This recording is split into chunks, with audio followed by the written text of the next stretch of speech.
ole ka o hi a chekopa a volume te kan ti sang de ula a thange kan zai thiam ho kan thuan soinga ke ka zai lawang ti la om khop le pu chairman le pathian le kan ram ta na tho pui du tak te in vai in Exodus ni chipai kabu sewa Exodus ni lo chuata tam tak kan ngai tha towa thi khami connect thil kal pakhat kan soi zukanga chumi chu Exodus ni atana kan soi chun di sela chief minister kan ni towa kum egemotikal ta khan Eastern Command and GOC in she alo kala India sipai tichuan kan anchuan per General Niagia in surrender like Allah General Aurora ma asain chuchu atar na plakat ne aron kenga an chuang boka minron pe chu December ni so paru ani bok la taka ti chuang ken avaro puita India ina ne na achan zong shuma December ni so paru sang kazakwe samsari pakhat lukaro pui ala omlo chuwangin in ne nani aminga pui Vijay Diwas Victory Day ne nani India ro pui kanti lom om katitak takadi kadia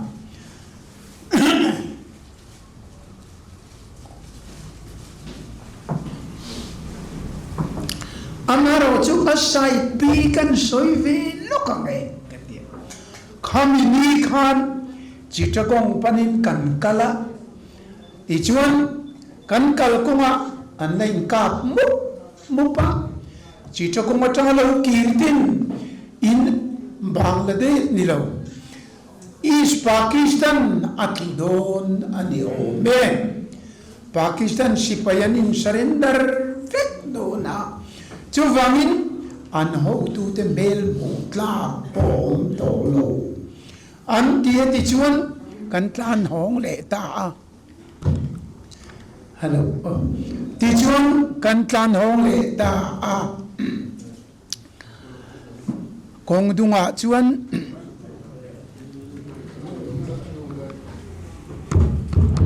ale ti chuan kong dunga chuan 25 pounder point an lein shine muk maya kan khen chuan pulal denga bangla ho tu zong su thu chu hria in an lo om khom feka eng tin nge kan tiang tui pui min wal fek sia nu nau nen kan om si hetiani chuan minron ka chilang kan thifek emo ani kaya chuwangin chichakong lama chichakong rota kan ka thinrim lo India sipai dena son in surrenderila kan nun na min suama na kan dia kan mangang le maya ro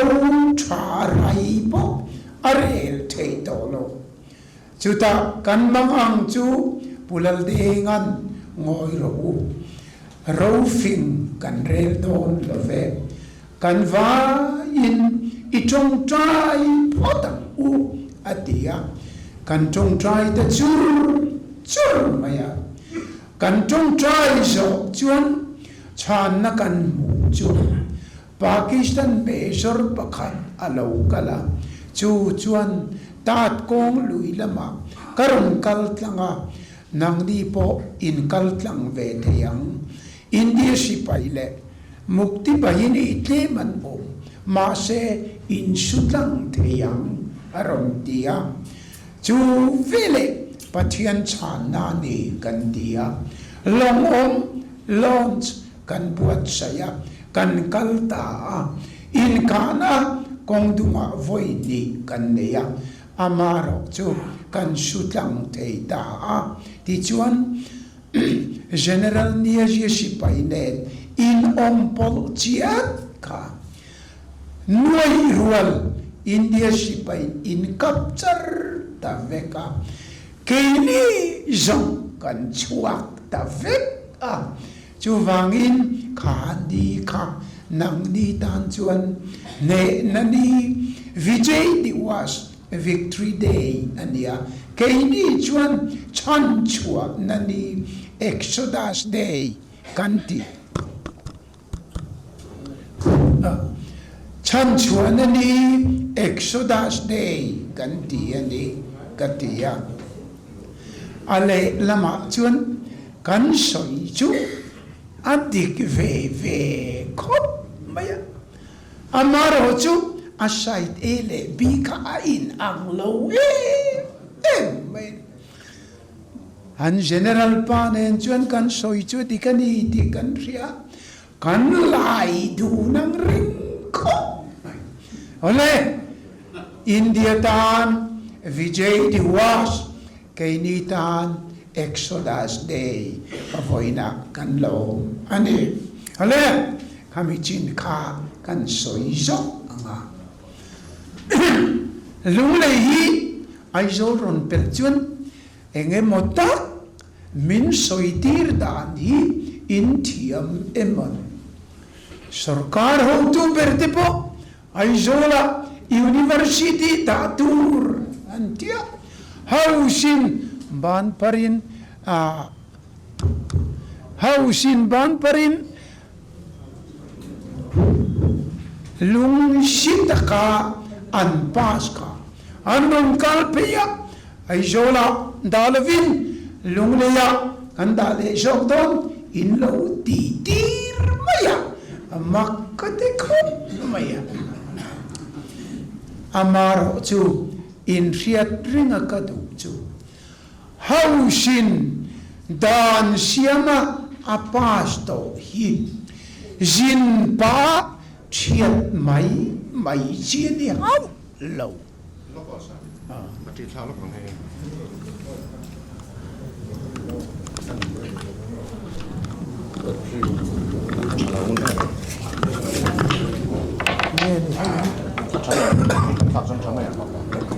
hello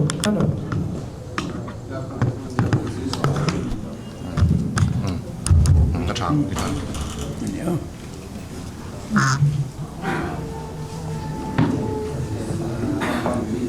ram nuai kan online kan sarkar in thang lutuka voi thum vele in thaka army chief te kan nei jing lutuka kan CEO pakhat chuan kan army chief tharin akam chua pai bi transfer lo bole house pass dan siama pass jin kong akam chua pa chiat ngot thei ani lo ti ka lo hiaula te laya kan soi chin kha kati dere kan ti nan ka boy sikhat kan ti thik andon boy sikhat lok chewani khan riam chew hausina apas reng tidang lam tur chuan haus pop ina apas le angai manakan pas kha lo thale talove tia chiata hei adang pas le jo kang tia ngai ani champhai ti dan taka chong nun a jo ka fing le ta so ke tia ngai ve ni haus dan kan lo anti duane mani luak nuai turin kan emile somli te pudu ma hian apar theyang andu tu chuwangin nakina kan ria zel tur chu eng po ni sela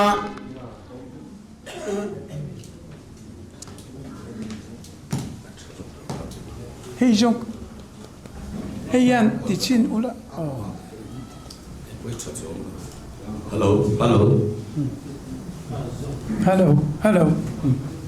Hello. hei yan in ti mang o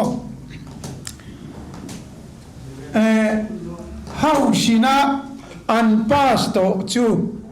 haus booking atidang lam turani chu chuan reshia ti chuan ti ngai nan trilova an wal photo sia education ministerin anu kan cabinetin ngun takin kan ngai tualea kan puron soika ani jo katinani antia house boom puli assembly na an pas tu cabinetin mo chiat ngot khathei chuang lo re house boom anga yani kalau berju Hnam state nan lo riam ti kalabane minui jaton chuvangin kan tindu heta hian sarkar rintlak le sarkar rintlak lo atakin kan ria tu chief minister ina lo kalemwa aboy sikat mai turin tu na lo om du to su ani dar jau ka ye changa chaka tui pam chova megawatt sang ni le sali electric siam te an so izong boka ai jol ko pui in khop tui pam bo kan ti le thei lo vania india na megawatt tam ber tui khwa khami a pam chova electric siam tu ra han so ite chota Champaya ro chung do theya a uma tu fin ria da gol pan puna a tindan anin khel tu se endinge ba tu fin ria da gol pan ten pun reng len dia an ti nek nekan ti kul pin pen an pun mai ni khatiang veil a khan kan om to lo tu na chuan internet khovela kan lu to engkim record vekani tika kan ria ta tra ole khala ma ka chu no to kila soi tu re tam em maya voila chuan appointed in MNF thu thung le atop na kan thil tu chu ran soi ka tunga ram noya kan miang manglo ji ka te chuan an ria siang mi lima sa'an apiang thara pur lu tukwa voina ka sermon turchu genesis atama thupuan ni ka chang than vek do na le tiang deu khan an bul chan na changa to kan soi don ani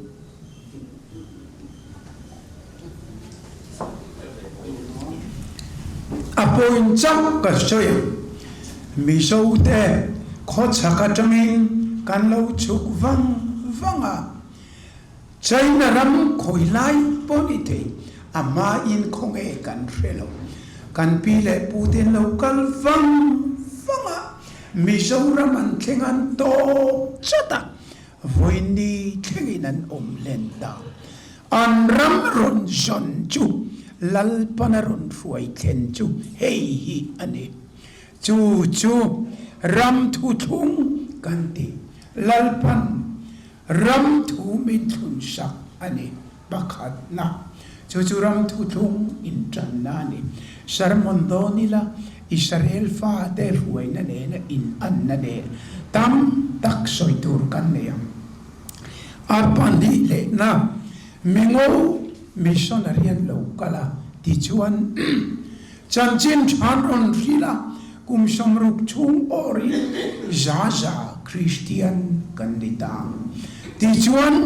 pathian thu chan dam na thu lalpa thu kan nei ta lalpa thu thung lal thu thung a baptist fek kan ni ta mo apani na amar chu Israel ho po ramapi mosiat dan lalpa thu thung nen an lut ma sela in him lo nam thu thunga in hung lo chuan hi thau te bu so te pari so te kanan ho te bal pathian te aster te an pia chu nam thu thunga in hung lo chuan in lu tanga in be ve mayam chu wangin extreme form of Israel nationalism Israel nam thu thung fir fiak to apen valut ula chuak vet lo inom chua de lo chun tha vet to nam thu thung khati laya mamogin fir fiak chak in a pe chu chuan an ram an thu thung ka nam thu thung in a hung ta vet amar chu an zui chat to lo wa an pui zau ta ani ka khalam ka cha thu khat ni se Mizoram po lalpan ram bin pe lua lal thu thung min pe chan chin cha chu me tan chuan kum som ni chu jacob kum mo Israela jacob thu thung kum zat kum som ni baptisin min thisenin min baptisa kan rama independent puangin nam thu thung hum him turin kan pui ta mu mai chu kan nationalism kan nam thu thung thisen baptisin kha thu thung ma sapali te kha anem net ani chu emene fina kan thu pui kha ani a amar chu thu thung palina ala omle ani Abraham anena ram thu thung pe lalpa thu thung moshiat tangin apele tin chu lava nam thu thung pe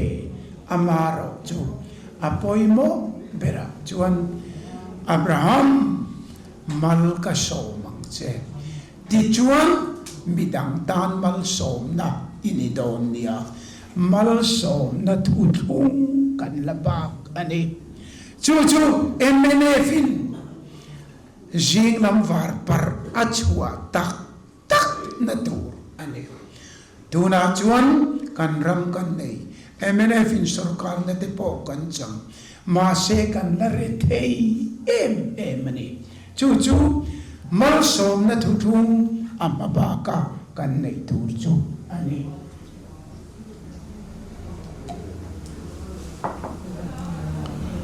kan ram pache ani tidonila Israel ram ai chona how shatai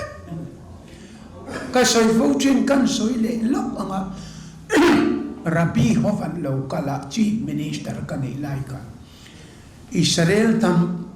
peng pakhat abota ka inni ti ipom ve min dia pom kadu khop mai amar chu nang le ke na kan pom ngot atok lova India sarkar le khove in an pom angai ani India sarkar le khove hian India mar cha mizo kan ti ho ki Israel naman lo ni ringa lo mole tin min han pom mai shela chu independent and nai kuarmai chu van kan tu lu tu min pom thei lo hi kan buai na ni te ani le kan DNA a in ang kan ti tal hi pomem chu po chu tiang chia chu poma Israel bi ni ka tu lu tu maro chu India le khovel hian min pom ve shela om hian e yang kati amaro chu fiam thu ti takin kati juya le lama chuan ka lau thon chu lo pom felin ti khan lo ta ila in rama ka shujina achan ve ai tam ma thaler lui ni she Jordan lui chau ti tla in neya irrigation le inatan in mang zo leka aluan luna tui pui thi po achim chin kum dinat lan diam roi ania tin han enila ngoring tha te pon de lo rua tui di tla kin nei boxi lo le noya oi le ge sau sak nei boxi lo Mizorama una vakanin pom chuan in lo kalanga e khoi he Israel ramailian a uma hanenila ring mai engkim mai that du na ania tin rua tuila du thu sa in neya luila langkai le chiu in kara Jordan lui tiat lek chu at luang thu seng sung mai bok sia le noya o le gas tam in ti bok sia chu wangin ami rin cheng la kan mun sharia thena mun khat lek makta doi khat lek in cheng sia khuda Israel ram kan re the sia una va hetia kan in pomtak rawa chuan makta doi khat lek ki chu kan lo pem lut veng chu bale in tiang ti kala vani kan ti phalu le chu kan tu ngotang atia ne ale ti khan khami mal so na kan lak lu tur le kan tho chua tu khami kha ingata nge lal pan min pe Abraham mal ka so mang che midang tan mal so na ini na turin ati Zoram kamal som na chei kamal som na chei la chuak la didang tan mal som na siam ro min tian chu MNF ina thu thung pani na kan lati tur chu ane kan kum te senior to a eng tika nge kan le loi hau sak na le chung hau sak na tam tak khang song minan I tura kan hai chuanga mal som nei alo kalang o ti ka vision chuan karin na mit chuan peace gatlang chi patongin kan thir chin trina aro pui kati chumilak chua huna chuan chumal som na chu lal patang kan man huni khen thuai ka ngak le man kan mu man ve ta kang mo eng policy MNF history kanan cherian kan pathian hian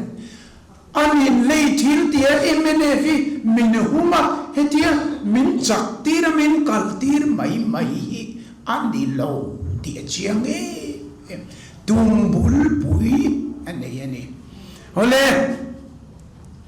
atumbul pui te jinga Mizoram kan soyange Mizoram chu kan vain Christian kan ne koilaya mo aswak pak le ite chwalo omang ma se zaza Christian ram ti ane anile kan soizar zaranga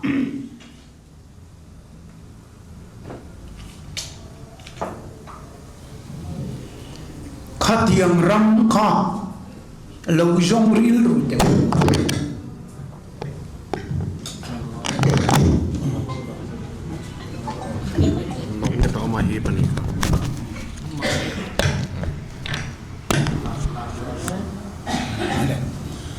khatiang ram kha lo jong te zaza Christian ram panina India ram state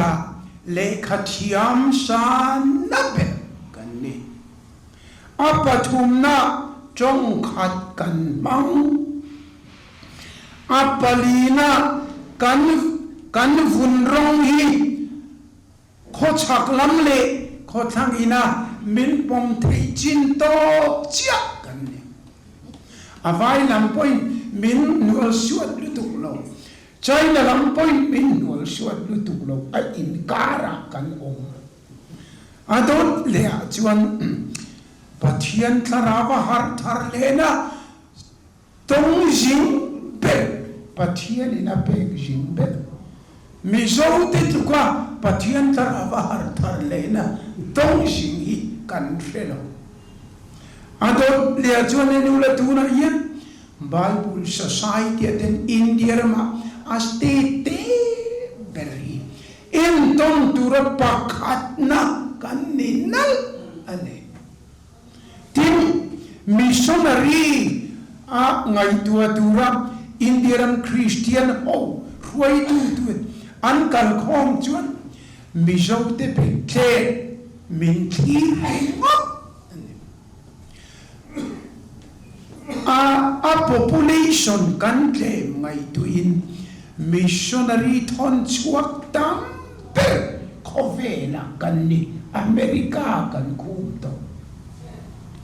ka soi fochin kan soi non lenga sponsor missionary a pe i chuan nuai kan nei turani katia nui ja siam nan party danginan soya missionary nuai kan nei tin anti sponsor missionary chu thatin cheng sang khat tho a kum khata sing khat sang ni ka ko ran tin sponsor missionary kanti kha kanti ania dura yanani le pujora masoyang kan nuai chu kan tlingen Presbyterian ko ran ringot son nuai thum le sing kwa kan nei to ko ran dang jong jong le chuan nuai nga mi zo ti chuan kan tlin to mai ka ring khovela missionary tir dam ber kan ni ole chumi ni wang chuan ki kho chaka chaka pilon thui thlawang wanga ta khan lo in ram ka pek chau kha kan om ta kal le tum na reng reng kan nei lo adota tui fin riat ra lam mi mingo vin chan chin cha min ron frila kum som ruk chung in za za Christian kan ni le lalpa tu chung adota mi te ti lo independent kan puanga nam thu thunga kum som ni chung zakopat kum ka ti kha kum som ni chung thi sena baptism he ram hi nationalism sirtir kan ni thu thung pathum apalina malsom na thu thunga ta chuan kan kal don ani le chumya chuan le ending e kan kal na tur kha in endia Israel nam som pani te jinga nam khat than bi ane nakina an phir si do an lak lo a then pe chu pathian nam som chu assyria an ladar vekama juda chahi benjamin tlangwal jarukrualin an pelanga kha te kha juda hi Israel hi ala champion pui don ti pathian hi na resha vek ane chuwamin Israel nam som pani jinga pakhat athang amhasabera chuan Reuben nang hi kafati kachak na ini nima sina ro pui ber na le chung nu ber na ichang lawang tui anga nget lo ini ipa khum pui ikai awang in Reubena tui anga nget lo adu lo Zoram politics sa point tui anga nget lo ho chu tu man kan du lo Ankal zela khati lai bo rogen chuan eng kim kha Josepha kuta bel fit o mani a chom tu mani Josepha ka mà sẽ là Josepha của ta áp chuang miết enge thì Juda nang song iu nào tên anh phật ang sẽ lần tiêm cho Juda là cái trong này là bao là phật Shiloah local ma lo cho Juda khaval panaruat ani chu vamin Juda lal panaruat hanan kal hit laran maktatuai ruk an shuata khovela cái Juda ui chau ti anan loa anan kal tak tak hichu reo an ti lutuka Rabi pakhat trong trai na phiam thu ti taki an soi china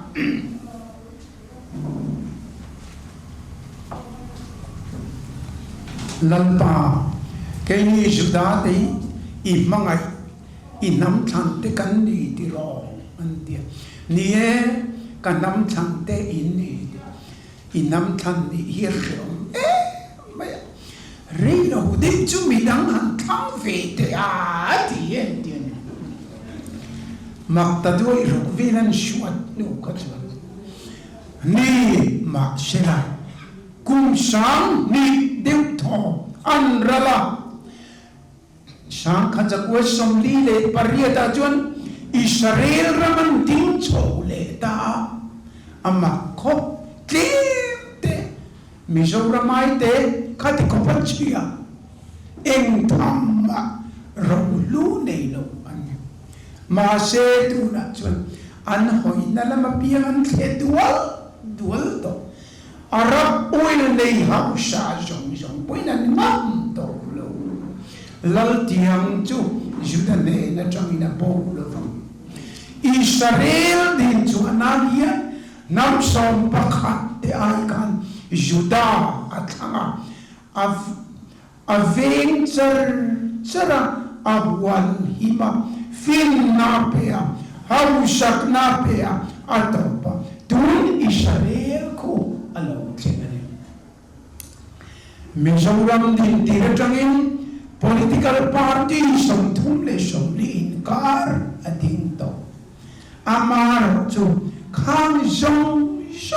Mizoram political party ka unravel facto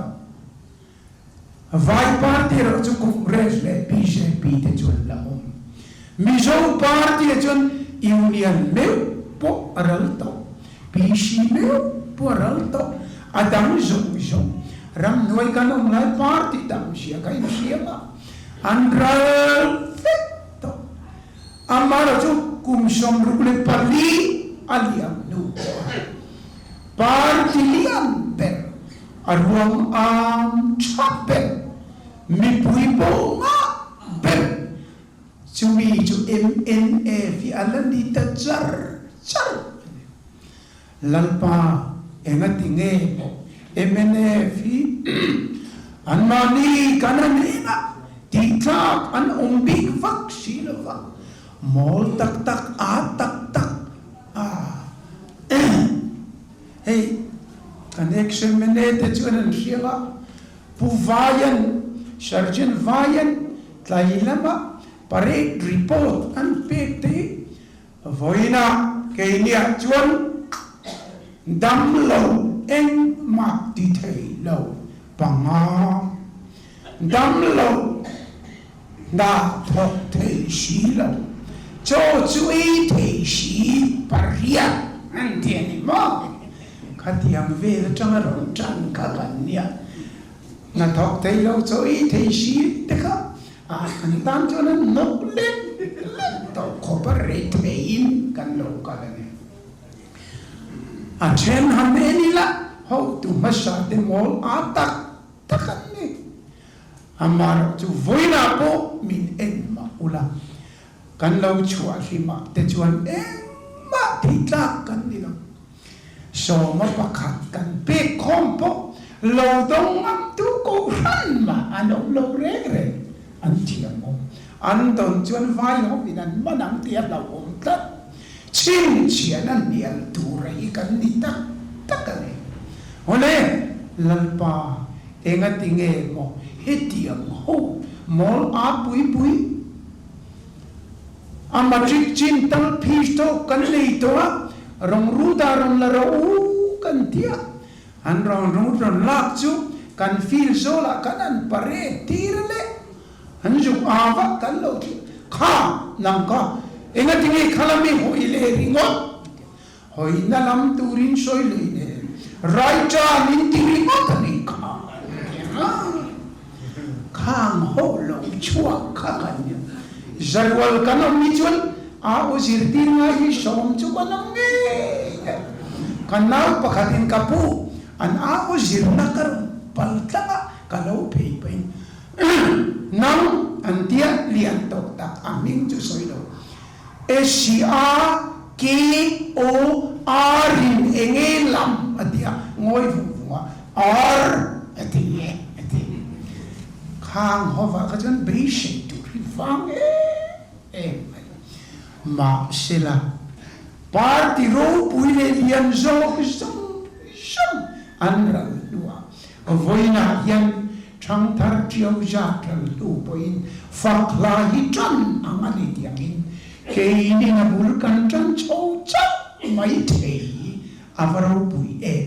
eng vange pathian yen chu ti taka party ti tlak vak si lo chu min uma exodus day manga hemi manga min uma voini thenga min dam kho chua ti pathian chan na chu he yeni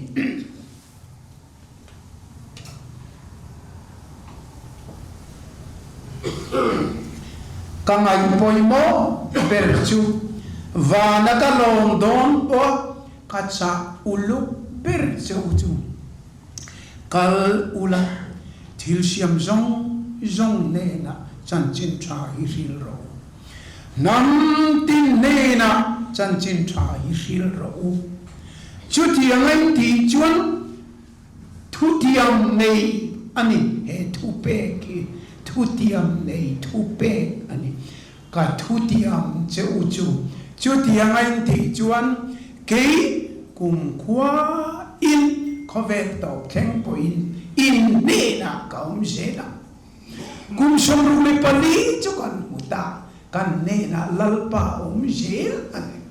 eng wang mo kal ula ka chang chin trai nam tin ne na sil ro chumin ti phot chuan khovel to kheng point in ne na kaum je lam ti tu thu kha ringing kan thu puya union an din tir chuan no pangte kan ni kan au ne sakho ruai tuin kapa hi vice president ania an ava mizo union tia midangin kan lo changa kan ram tan kan tin au chu pane kha kan thu pui berane hen congression lo chua kha socialism le keinia chuan in tluk tlan na le sa kho in tluk tlan na chu tiang chuan yen tiang ron au pui cho jena BJP an lo chua ka a chi rang an lo chua ka Mizoram voina po enge in thu pui ba na kai ti te no ani le MNF ka nge pathian le kan ram tan kan enge onsia pathian tan lalpa tan he kan ram le ambi pui chak na thei na fin na jong hi a chan chin thashil na lalpa tan ti tum kan nia wangin pathian le kan ram tan kan ti ani chu wang chu lo ma le lal tiang chu juda ka patong ina bol kei kung khua in cover to kem po in ne na ka je na pathian le kan ram tan in tia in thin lung tak in ti ro o ero chu min ti in how to den real ru tak kan ti hi nam nin ron zui je anga keili kan liam dua po pathian le kan ram dan khovela chanchin thar hila missionary tir chua ka lalpa ta na thok je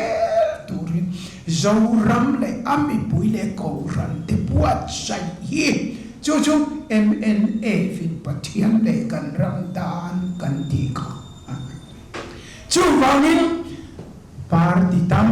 takasom telan liam nuwa harsana na menlo exodus de adam te kal tlangin voin tlangin party lian ben arwangam chapen pathian ina thilmak chunga thilmak cher chuana ahum him chin kan lo ni ta ani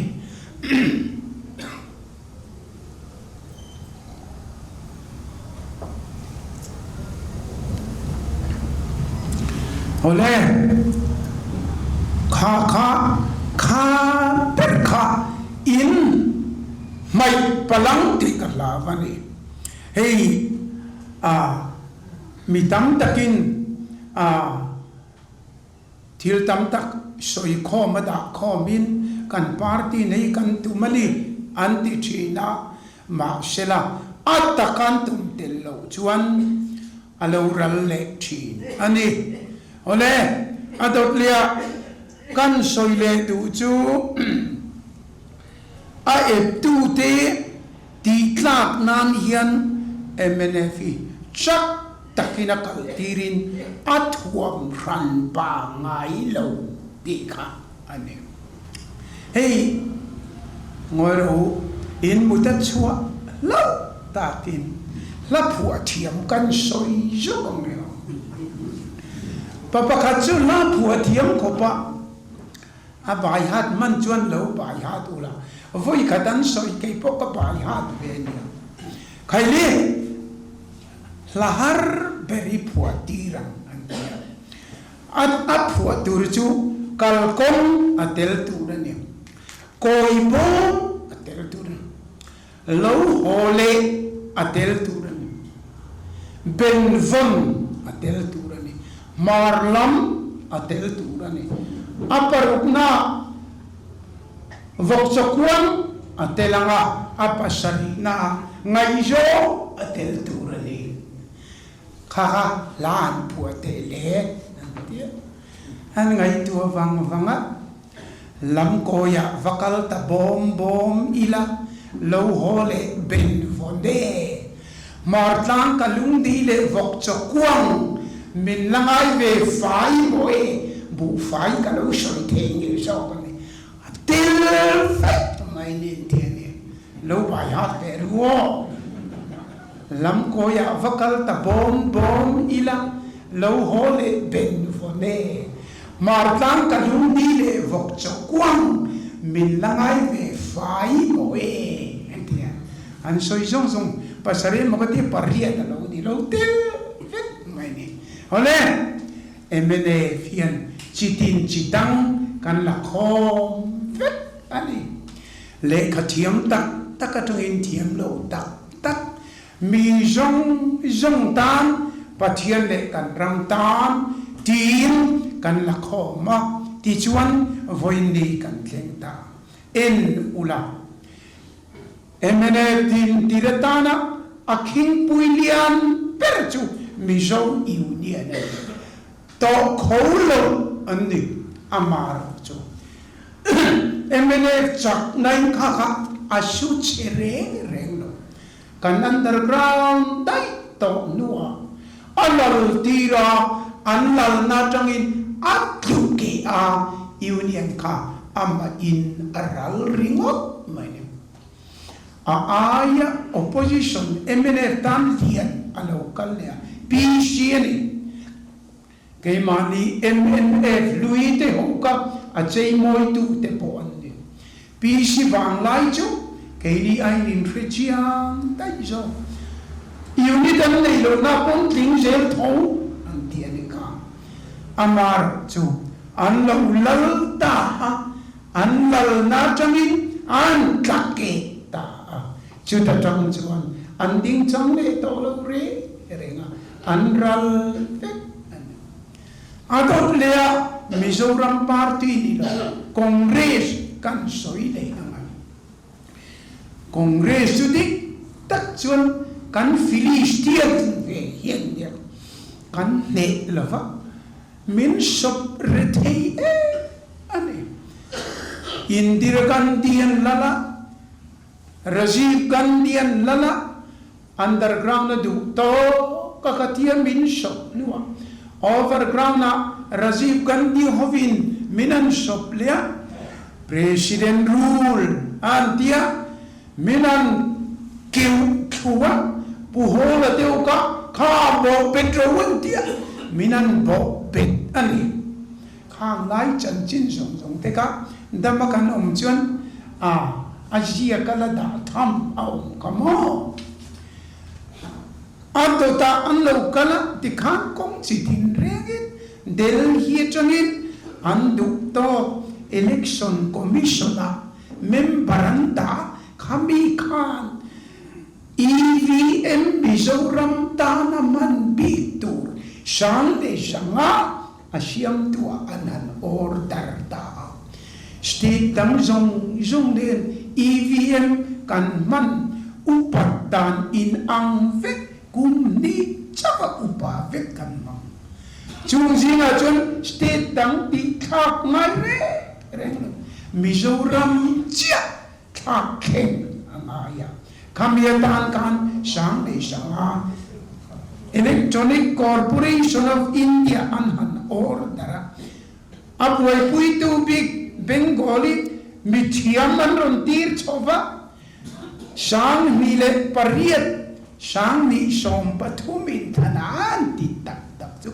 Sarkar ve in ringka MLA engsang kan ne ka pathum te kan ne ni ka mo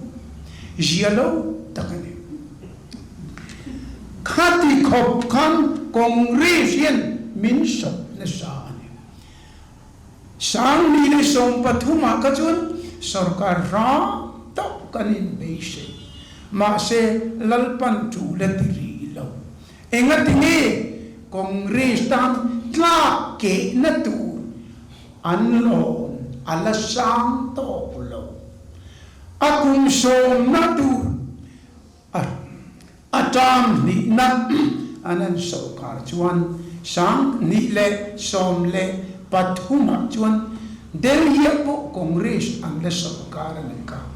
kata kan an lalan kal chong taka juanan juar ta vut maya kha khan an ti ta maya som thum le dia chungin an ni po panga anan ta sang ni le som le pariata mo antota sang ni le som ni le nilo sang ni le som ni le pathum in tham an ni pe chuan Congress pe chu exam ni pakhat ani tang an artelu kon teu ko mai pathian hian rorel na kan opponent te hi alangkai te chu ta chang chuan nau pang zir lai ham ti dang ti angin an tlake thina ren khom le po poi tha tak ani to thina ni chu hangin MLA fin kan sakna wanga kan titu ani ngai lo chu ti lo chuan in sapo da ange keiman lal nakape ti chuan keiman katika chu mi mang chuan MLA fi ka hum hal chuani katan pathian le kan ramtan tia thok me thok tum shel in ni awangin kan pathian hian ati ane chuwangin khalaya kha kan fiat reng tur ane atakin pathian le kan ramtan kan ti tur ane chutilo chu tu te party foi tu luemo ang mai in ngai tloma sai puan sina mi pui zong muas bok khupa sual thu pa soya anu loka juzor phal na pas le mi pui mua shikia juthala in vang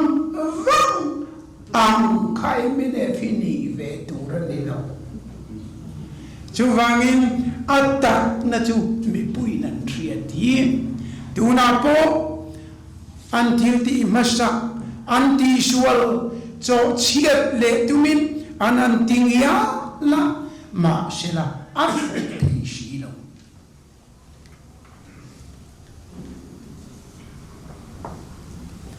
putona nen del ya chama kan lo tan chu kan kuta lungleng va tlong kama kan biwa chumi kan biru lai chuan minen kol tu pa pu biak ve chuan eng kim min rila lai khat chu kan cho chum na tu keima chawin kau ma chu li lai chuan thing ka sat ka va acha ka chuan miang mang lo lungleng mi khan ka sat thom ka lo ria ceasefire chuan ni ang reng deu bok sia ka ti lai khan tu nge ni ron tia kei ka sat ka to dai maya a re tawang vang mai ka a la lopina tlan cheo kong dunga kai khuta mi shura no maninge mai enge ni katia a thing sa to vang mai tia a soi chom na sa minen kol tu pa pu biak vi la khan kei ni kha min thu ru to pa ngai shi miang lo pa ne inga tinge chu tiang iti tu lai hu na hian mi ram doi mi te po mi swal dang po anam thei shi inga tinge chu tiang iti if soina ne na khan va phamar le vekro tia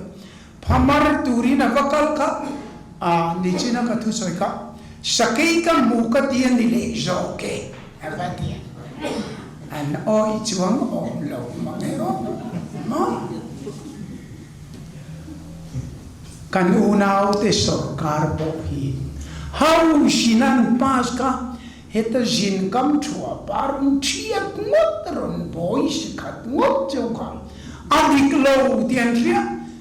education minister lo kala kaka ema ngotan nilava cabinet nena ngun taka kan ngai tu kan thiat ani ka athei chuang lo re lungleng mi apa sakei mu apa ang chap ingat ni cabinet fin tak in omani ni how shakan pas victim tilung dang thiat in lautung in thiat themi avati la chon soi turan nei lo re chu wangin kan unau te ti atin an to ti chuan tu na po heng zong zonga alo kal zenang hey kanan puzorama uyek pu pot kulova soi serchin kan ngoi wang manga hanan ti tak chu jar kot piak in upo chut na do kan sama chol ni jana ka thupo puandung min ron sin tir ma ani kamo kan ro pui to lovani jar kot ko hanan thina rim ko mai kan ko hana sha lo lu tu kan dia manan dua chief minister kalania iman uan dia ngoi ro pathian ti tura ti chona thani mai Absalom lava Davida tlan pokan shemayan ral kata tangin lungina voma shola that tu pati lungin leichilin avoma anchia alawa Davida thinrimin vatha atuma masila nira zoba thinrimin vatha atuma mase Davidan zoba nena Zerui fa te u nang ni min triat pui tu renge lalpan an che alo ro ati ni mai te yesi lalpan an chia min lo hi nakina at ane na te to pangai dam dila katil nei min pom sakani chuan he muna bok po yen ne tu ni ka kir le te yesi atia tha apal ta Davida soyang ching ne tua alo kirle me chun Jordan luye Davida lu kai na turin long buat sai tu bera khang simaya te ho kan lo trong ta ni khamale chu vene mene hi ching chia na nial tura ani kati kha chu vena kina kan lo kal je na nga tuna chon zo in kan bo wa ar chatan ta a dam papai nik sona katongan huat thuswa achang seper pol biala ruling party kan han khingania aku purom ko pa king eng ang ba ilagan sarkar chuang do lo ti chianga vote janga chuangin kan ne pot maya sata lai district council MDC thamtin nga ber acha ber kanya ruling party ka pandi nani chura kan ngai pathum na anan ni le ta ole mana lunglei helaya ngan council thana kan artel contract thak lai ang period ka chu tuna chon boruak chon akal san thui to via vanio andota AMC nakum February vela kan thang do na kan boruak that chau dan zel en chuan pathian zara MNA ilal panjoin ana thok turin malsom na thuthung ti puiting turin achan chin trasil turin pathian me kan ram tan ti kai turin lalpan min fuai chuak chau je ani chumia en tirna en tontu kai ni chuan kan tui puisen kan ro pui berju he exodus day ka ania amin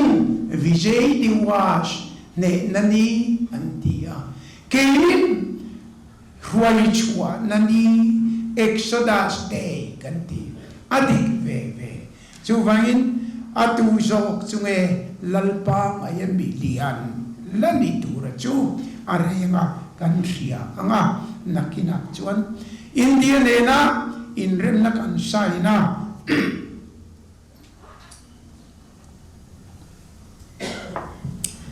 India nena inrem na kan saina kan om te poi kan duk tok lo chep di kan ria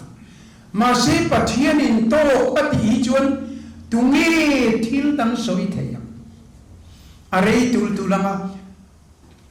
pathian hian ron soi se chu nangni independent lova hian ka buai lo ati kare duina chuan Bangladesh kun khat sual po ka pemai lo sangkat ko samsari pakhat in dawakan China Siliguri in rega rongkal thak tirila noti zong chun buai vet don si a ollutu American 7th Fleet in Bay of Bengal alo vela ni kamo chuvangin kain eng kim katitei independent yi katui na perle tuilo na per anilo katui na chu khovel ramzong jong hi lalpa lal naram ni turin katua chutali thok tur chun mizo te khati khop kan ka thang chewa eng tim nge kam manang chu eng tia trang kai nge in lani don ti ka in me kani min ti ani india ramatana sanchin thasil tu ro pui ber khovela missionary tirtam ber mani population enjuan kan ni tare ani ma se chu chu morte chau ani nakina lalpa tan pui nei khovel ramzong zongi lalpa ramani ma chuan tin pathian le kan ramdan tin kan au je langa lalpan kan mamuang jelin ahun taka min chan chuakin min chan pui shel don ani ti hi he kan tui pui shen kan ni kan exodus day ya yan kan vai i shin non chapang u ti ka kan sa du chu ani ka lo me